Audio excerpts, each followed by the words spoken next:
Hey there, and welcome to this explainer.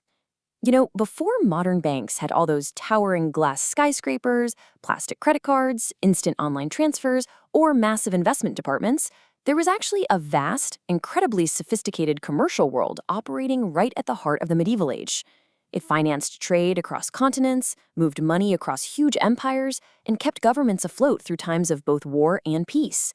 Yet somehow, despite its enormous influence stretching from the Mediterranean all the way to Central Asia, it's pretty much forgotten today. Okay, let's dive into this. I really want you to imagine the sheer logistical nightmare of it all. Think about the harsh reality of long-distance trade in the ancient world. How in the world do you move immense wealth? We're talking transporting fortunes thousands of miles across sprawling, sun-baked deserts and treacherous oceans, without a single piece of modern technology. There were absolutely no wires, no armored trucks, and definitely no secure digital servers.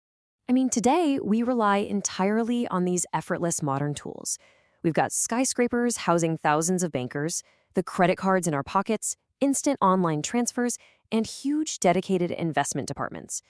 When we think of money today, it feels kind of weightless, right? It's effortless. But we really have to contrast our reliance on these invisible tools with the stark, heavy, physical reality of ancient commerce. To shatter those modern assumptions, we have to look at the surprise innovators of the medieval age, the Abbasid Caliphate. At its height, covering over 4 million square miles, this empire connected an enormous commercial network across North Africa, the Middle East, and deep into Central Asia. And hidden right inside that massive network was a sophisticated financial system that laid the groundwork for exactly how we interact with money today. Part 1. The Forgotten Financial Empire, the Rise of a Commercial Superpower. The story really kicks into high gear following the Abbasid Revolution back in the year 750. The new ruling dynasty made this highly strategic decision that basically changed the world. They moved their political center to a newly established city called Baghdad. And this sparked a golden age spanning from the 8th to the 13th centuries. Baghdad wasn't just a capital city. It became the ultimate global crossroads. Trade routes linked the Mediterranean directly with Persia, India, and China. Merchants were just flooding in, moving silk, spices, ceramics, paper, and precious metals. It was a buzzing, completely unprecedented hub of global commerce. Part 2. The problem of distance, the danger of physical wealth. Imagine being a traveling merchant in this era. Let's say you've just sold a massive shipment of silk and spices, and now you have a small fortune in physical currency. Well, the fatal flaws here are pretty obvious, right?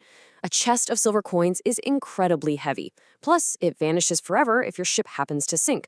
And hauling it over hundreds of miles of bandit-infested roads is practically asking to lose your life. So, the Abbasid solution was ingenious. They used financial trust. Instead of transporting every single physical coin, they developed brilliant systems to transfer value using written documents, trusted intermediaries, and vast networks of correspondence. Part 3. Paper over gold. Innovating financial trust. To bypass those physical bottlenecks, these ancient merchants engineered brand new financial instruments. They essentially became the fintech innovators of their time. They literally figured out how to move value without moving metal. And the ultimate breakthrough here was the sock. This was a written financial order used to transfer funds. It was the historical ancestor of the modern check. In fact, if you say the word sock out loud, you can clearly hear the direct etymological link to the word check that you might have sitting in your wallet right now. It was an absolute revelation for medieval trade.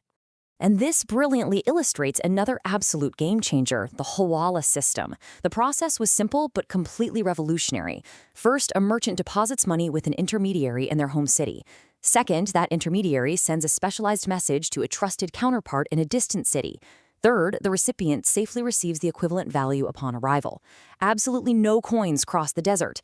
It solved the terrifying problem of distance by relying entirely on reputation and unbreakable personal relationships.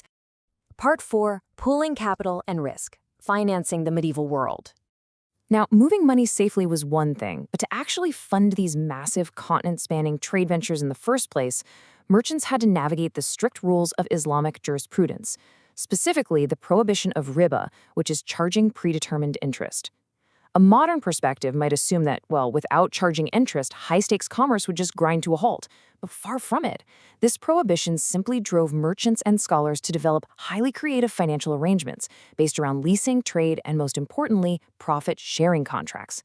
Instead of interest-based loans, merchants would pool their capital together in these incredibly complex partnerships.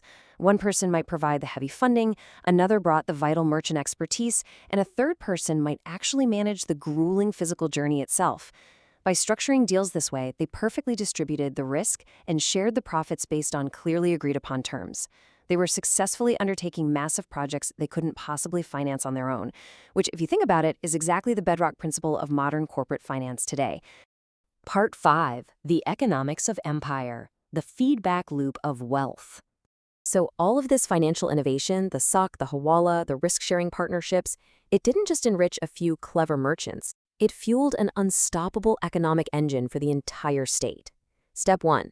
Commerce and trade generate immense wealth. Step 2. That wealth generates heavy taxes. Step 3. Those taxes directly fund the expanding state. And Step 4. The state uses those vast funds to secure long trade routes, build safer cities, and create better infrastructure, which of course loops right back to encouraging even more trade. It was a perfectly aligned, self-sustaining feedback loop. Now, what's really interesting about this is what was fueling this entire economy behind the scenes: Baghdad's incredible intellectual boom. The city was famous for the House of Wisdom, which was this massive center of scholarship and translation. But listen, this wasn't just abstract philosophy. They were making huge practical leaps in mathematics and astronomy. Because mathematics is the true language of commerce, better math meant vastly improved accounting techniques. That allowed financial intermediaries and government officials to accurately track far larger, much more complex global transactions.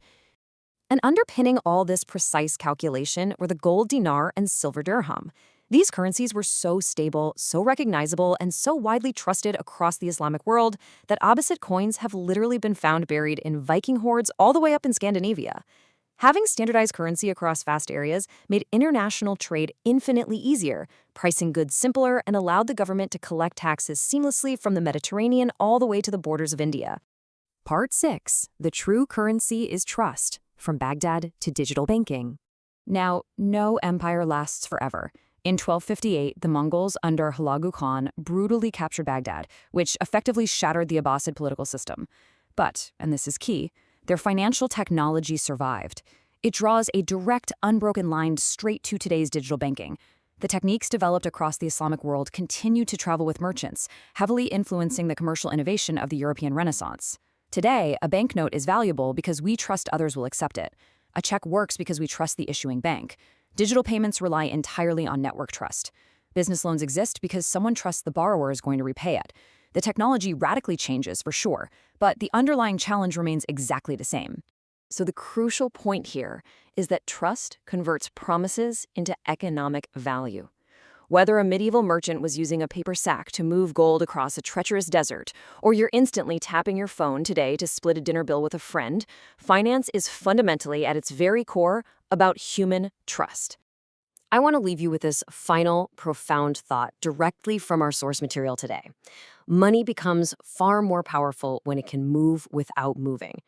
It's absolutely amazing to realize that our effortless, hyper-digital financial lives were built piece by piece by civilizations centuries ago, trying to solve the exact same problems. Thanks so much for joining me on this explainer. The next time you tap your phone to pay for a cup of coffee, ask yourself, are you just using cutting-edge modern technology, or are you actively participating in a 1,200-year-old web of human trust?